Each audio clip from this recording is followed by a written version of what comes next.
أعوذ بالله من الشيطان الرجيم بسم الله الرحمن الرحيم وإذ ابتلى إبراهيم ربه بكلمات فأتمهن قال إني جاعلك للناس إماما قال ومن ذريتي قال لا ينال عهد الظالمین۔ صدق اللہ۔ یہودیوں کو اس بات پر بہت غرور تھا کہ ہم حضرت ابراہیم علیہ السلام کی اولاد ہیں۔ حضرت ابراہیم سے اللہ نے وعدہ کیا تھا جو پیشوائی پیغمبری انہیں عطا فرمائی ہے ان کی اولاد کو بھی دی جائے گی، لہذا ہم اب حضرت ابراہیم کی اولاد ہیں۔ وہ پیشوائی وہ پیغمبری ملے تو ہمیں ملے، ہم محمد صلی اللہ علیہ وسلم پر ایمان کیوں نہ؟ یہودیوں کے اس غرور کو اس آیت شریفہ کے ذریعے خاک میں ملا دیا گیا۔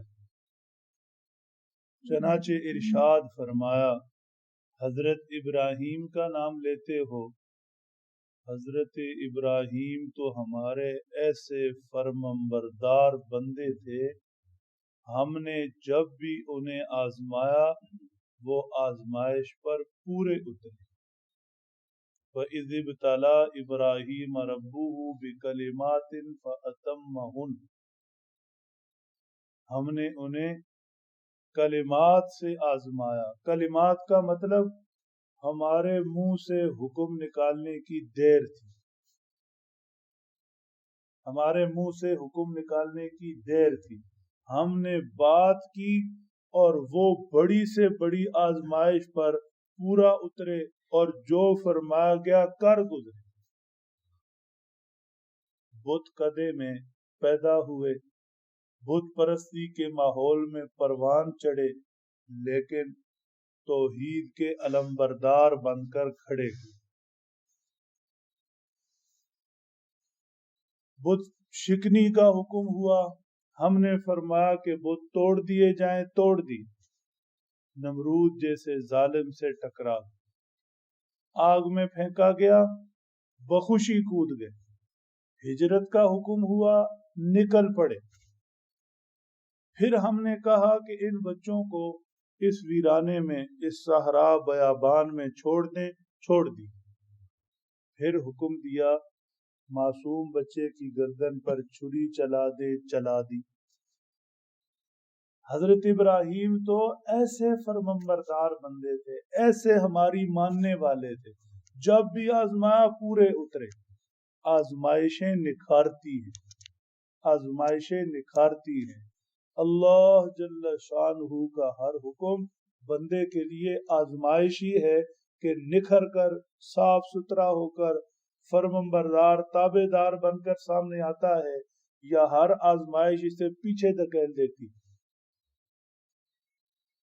ہر اذان آزمائش ہے، مسجد میں پہنچتا ہے یا دکان عزیز ہے، مصروفیت عزیز ہے، نیند عزیز ہے۔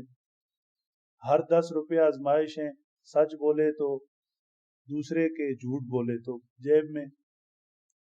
موقع موقع پر چھوٹی چھوٹی آزمائشیں ہمارے ساتھ ہیں۔ آزمائشوں پر پورا اترتا رہے، اللہ کے حکم پر ڈٹا رہے، جمع رہے، تو یہ آزمائشیں اسے نکھاریں گی، اور اگر کمزور پڑتا گیا، اللہ کے حکم پر پورا نہ اترتا گیا، تو یہ برباد ہوتا چلا جائے گا۔ فرمایا حضرت ابراہیم تو ایسی ہماری ماننے والے تھے، اس انعام میں ہم نے انہیں پیشوائی اور پیغمبری عطا فرمائی۔ انہوں نے اس نبوت کا سلسلہ اولاد میں جاری رکھنے کی گزارش کی، تو ہم نے وعدہ کیا کہ ہم آپ کی اولاد میں بھی نبوت جاری کریں۔ چنانچہ انہی کی اولاد میں حضرت اسحاق علیہ السلام، ان میں بھی نبوت جاری ہوئی، اور حضرت اسماعیل علیہ السلام جن کی اولاد میں ہمارے پیارے نبی صلی اللہ علیہ وسلم ہیں، نبوت جاری ہوئی۔ لیکن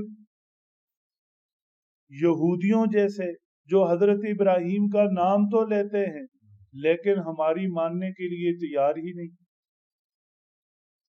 ہمارے فرمان کی ان کے نزدیک کوئی وقعت ہی نہیں۔ جب ہم نے قرآن پاک اپنے آخری نبی صلی اللہ علیہ وسلم پر اتارا، آپ کو نبوت سے سرفراز فرمایا، تو ہماری مان کر آپ کا کلمہ پڑھیں۔